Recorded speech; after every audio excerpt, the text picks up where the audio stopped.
watching 1995's Sleepstalker, starring Jay Underwood, Catherine Morris, Michael Harris, Michael D. Roberts, and Ken Foree. This one I've seen a good number of times before. It's an interesting one. Basically, it's a serial killer who gets put to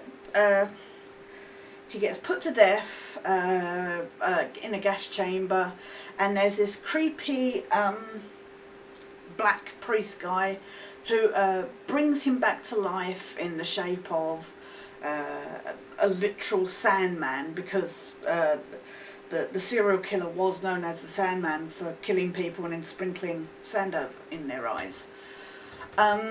So this priest brings him back and says that he has 3 days to kill the only surviving child from the murders, who is in adult form, played by Jay Underwood. So it's your basic kind of devil, souled boogeyman kind of horror film. And even though this is made in 1995, it really feels like an 80s film. And the main problem with it is it badly feels like a Freddy Krueger ripoff. There is even one scene where there's this woman in a bed, and the Sandman comes in and he turns her whole bed into sand, and sucks her in and buries her, which immediately made me think of the scene in Nightmare on Elm Street with the guy on the bed.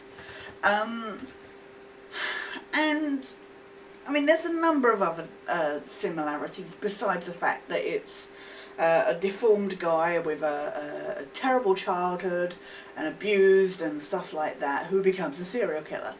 And there's the imagery with the furnace and stuff as well, which doesn't help.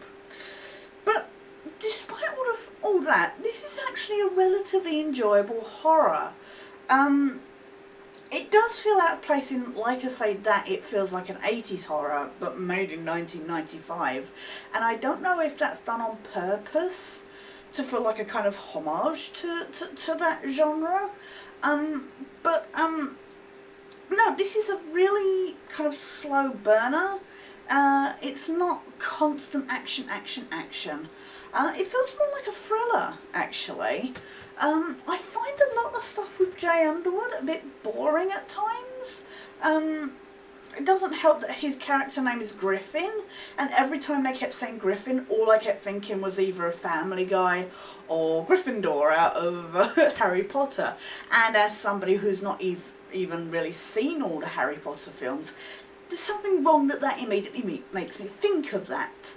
But there are problems with this. It is kind of really slightly hammy and a lot cliched. But I just find it enjoyable. Like I say, I've seen this several times. I showed it to my dad, who enjoyed it. And if you don't mind not punch kind of horror films, not jump scare, this has got none of those kind of things. It is all literally quite slow and gradual, and it's even not a cheery ending, which is kind of funny considering yesterday's movie was The Mist. It's not a happy ending movie, but the ending feels relatively... It feels like the only ending you could have had, kind of thing. But yeah, no, if you don't mind those slow burning kind of horror movies, then do check out. This is actually a good surprise kind of thing. It's that kind of movie that you will find. I don't even remember how I stumbled across. I do. I borrowed it. I had it on loan from the library on VHS many years ago, and that's how I discovered it. And To my knowledge, I don't think the Region 2 DVD is available anymore. So I'm lucky I got it when I did. But yeah, no, if you do get a chance to pick it up, and relatively cheap, I wouldn't pay a lot for it, it's not worth paying a lot for. But if you manage to pick up relatively cheap and you're a big horror fan, then do check out 1995's, Sleepstalker. And like I say, it is a big Elm Street ripoff, so just be aware of that when you watch it. But otherwise, yeah, that's tonight's movie, Sleepstalker.